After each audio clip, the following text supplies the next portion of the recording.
وہ وقت جب ہم امیر تھے، زندگی کی پرانی آخری نشانی۔ آج سے تقریباً 40-50 سال پہلے کا زمانہ۔ کیا آپ کو یاد ہے وہ آخری بار کب ہوا تھا جب آپ نے رات کو آسمان پر ستارے گنے تھے؟ وہ آخری بار کب تھا جب آپ نے مٹی کے گھڑے سے پانی پی کر اپنی روح کو ٹھنڈا کیا تھا؟ آج ہم سب کے پاس مہنگے موبائل ہیں، پر بات کرنے کو کوئی جیتا جاگتا انسان نہیں ملتا۔ ہمارے پاس بڑے گھر تو ہیں، پر ان میں وہ رونق نہیں جو کچے صحنوں میں ہوتی تھی۔ آج میں آپ کو اس زمانے میں لے کر جاؤں گا جہاں لوگ 100 سال تک جیتے تھے، ہسپتالوں کے چکر نہیں لگاتے تھے، اور جہاں مٹی کی دیواروں میں سونا نہیں، صرف محبت دفن ہوتی تھی۔ اگر آپ بھی اپنے ماضی کو دیکھنا چاہتے ہیں تو ویڈیو کو مکمل دیکھیے۔ وہ زمانہ جب آنکھ کسی بے جان الارم سے نہیں، قدرت کے منادی یعنی مرغ کی اذان سے کھلتی تھی۔ وہ صبح کی ہوا جس میں تازہ گوبر کی مہک، گیلی مٹی کی خوشبو اور تندور سے اڑتا ہوا دھواں شامل ہوتا تھا۔ دادی اماں نماز پڑھ کر مصلی پر بیٹھ کر تسبیح پڑھتی، اور کچن میں لسی کی مدانی کے چلنے کی آواز آتی۔ وہ آواز ایک موسیقی کی طرح گونجتی تھی۔ وہ مکھن کا پیڑا، وہ لسی کا پیالہ، اور وہ مکئی کی روٹی۔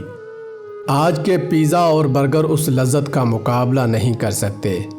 تب ناشتہ پیٹ بھرنے کے لیے نہیں، جسم کو لوہا بنانے کے لیے کیا جاتا تھا۔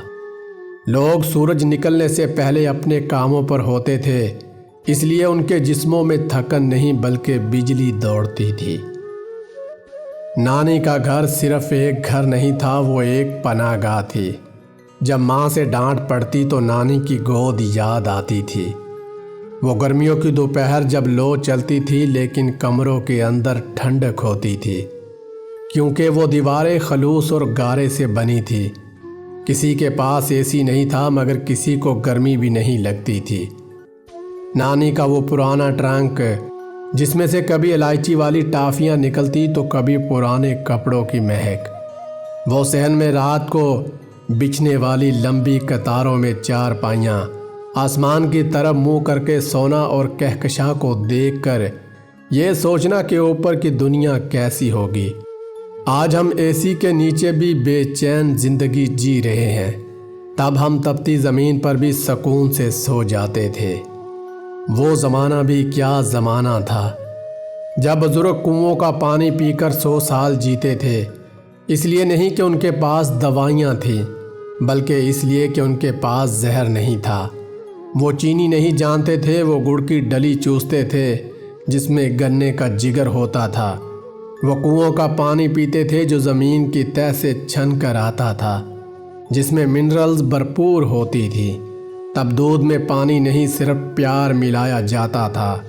شام ڈھلتے ہی چولہے ٹھنڈے ہو جاتے اور لوگ سو جاتے۔ ان کی نیند گہری تھی کیونکہ ان کے دل صاف تھے۔ تب ڈپریشن کا لفظ کسی نے سنا ہی نہیں تھا، کیونکہ جب غم آتا تو پورا محلہ اسے بانٹنے آ جاتا تھا۔ اکیلا پن تو تب تھا ہی نہیں، تب تو دیواریں بھی باتیں کرتی تھی۔ وہ گاؤں کی شام کی چوپال جہاں گاؤں کے فیصلے ہوتے تھے، جہاں ایک حقے کی نلی سے 10 لوگ دم لگاتے اور کسی کو بیماری کا ڈر نہیں ہوتا تھا، کیونکہ بھائی چارہ جراثیم سے زیادہ طاقتور تھا۔ وہ شادیوں کا سادگی والا دور، جب بارات آتی تو پورا گاؤں مہمان نواز بن جاتا تھا۔ جب نکاح کے بعد چھوارے بانٹے جاتے تھے، اور وہی سب سے بڑی مٹھائی ہوتی تھی۔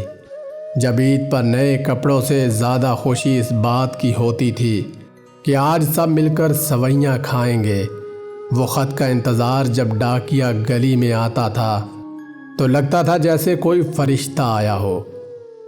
وہ کاغذ کے ٹکڑے جن پر آنسوؤں کے نشان ہوتے تھے، وہ جذبات آج کے واٹس ایپ ایموجیز میں کہاں ملتے ہیں۔ وہ زمانہ بھی کیا زمانہ تھا جب پاؤں میں پہننے کو چپل نہیں ہوتی تھی، پر پاؤں غلط رستے پر نہیں اٹھتے تھے۔ جب جیب میں خریدنے کو 1 پیسہ نہیں ہوتا تھا پر پورا گاؤں خود کو بادشاہ سمجھتا تھا۔ تب مکان کچے تھے پر ان میں رہنے والے لوگوں کے ایمان پکے تھے۔ دیواریں گارے کی تھیں پر ان میں دراڑیں نہیں پڑتی تھی، کیونکہ محبتوں کا سیمٹ بہت مضبوط تھا۔ آج ہم نے سنگ مرمر تو بنا لیے پر ان میں رہنے والے دل پتھر کے ہو گئے۔ لوگ کہتے ہیں وہ غریبی کا دور تھا، میں کہتا ہوں وہ دنیا کا امیر ترین دور تھا۔ آج کے بچے مہنگے ٹیبلٹس اور لیپ ٹاپس پر پڑھتے ہیں، مگر کیا آپ کو یاد ہے وہ قلم اور دوات کا دور جب لکڑی کی تختی کو گاچی سے لیپا جاتا تھا اور قلم کو بار بار دوات میں ڈبو کر خوشخطی لکھی جاتی تھی؟ اس روشنائی کی اپنی ایک مہک تھی اور اس تختی پر لکھا ہوا سبق کبھی ذہن سے نہیں مٹتا تھا۔ تب استاد کا رعب ایسا تھا کہ گلی کے موڑ پر نظر آ جائیں تو رستہ بدل لیا جاتا تھا۔ وہ تعلیم نہیں تھی، وہ تربیت تھی۔ تب ڈگریوں کی دوڑ نہیں تھی بلکہ انسان بننے کا سفر تھا۔ آج ہم اپنے بچوں کو ڈبوں کا دودھ پلاتے ہیں اور پھر شکایت کرتے ہیں کہ بچہ کمزور ہے۔ وہ دور یاد کرے جب گھر کے آنگن میں بندھی بھینس یا گائے کی تازہ دھار نکالی جاتی تھی۔ وہ دودھ جس پر انگلی جتنی موٹی بالائی آتی تھی، جب مکھن کے پیڑے سے روٹی چبڑی جاتی تھی، اور لسی کا ایک بڑا کٹورا پی کر جوان سارا دن کھیتوں میں ہل چلاتا تھا۔ نہ کوئی سپلیمنٹ تھا، نہ کوئی جم، بس وہ خالص دودھ اور دہی کی برکت تھی کہ 80 سال کا بوڑھا بھی جوان سے زیادہ وزن اٹھا لیتا تھا۔ آج ہر کمرے میں الگ اے سی ہے، ہر ہاتھ میں الگ موبائل ہے۔ ایک ہی گھر میں رہ کر بھی ہم ایک دوسرے کے لیے اجنبی ہیں، مگر وہ منظر یاد کرے جب پورا گھر صرف ایک پنکھے کے آگے سوتا تھا اور صحن میں پانی کا چھڑکاؤ ہوتا تھا اور مٹی کی خوشبو آتی تھی، اور رات کو تارے بھرے آسمان کو دیکھتے دیکھتے سکون کی نیند آ جاتی تھی۔ تب عید پر ایک نیا جوڑا مل جانا کسی معجزے سے کم نہیں تھا۔ چپل ٹوٹ جاتی تو اسے گانٹھ کر مہینوں چلایا جاتا تھا۔ آج ہماری الماریاں کپڑوں سے بھری پڑی ہیں پر پہننے کو سکون نہیں ہے۔ تب لوگ پیوند لگے کپڑوں میں بھی اتنے معتبر لگتے تھے کہ آج کے برانڈڈ سوٹ پہننے والا ان کا مقابلہ نہیں کر سکتا۔ تب انسان کی پہچان اس کے کپڑوں سے نہیں، اس کی زبان اور اس کے کردار سے ہوتی تھی۔ مغرب کی اذان ہوتے ہی جیسے دنیا تھم جاتی تھی۔ لالٹین کی مدھم روشنی میں پورا خاندان دسترخوان پر اکٹھا ہوتا تھا۔ کنووں کا وہ پانی جو گرمیوں میں برف جیسا ٹھنڈا اور سردیوں میں نیم گرم ہوتا تھا، اس پانی میں وہ شفا تھی کہ معدے کی کوئی بیماری آس پاس نہیں آتی تھی۔ لوگ پیدل چلتے تھے، مشقت کرتے تھے، اس لیے ان کا خون صاف اور ارادے مضبوط ہوتے تھے۔ صاحب، ہم نے ترقی تو کر لی ہے پر ہم بہت پیچھے رہ گئے ہیں۔ ہم نے سہولتیں خریدی پر سکون بیچ دیا۔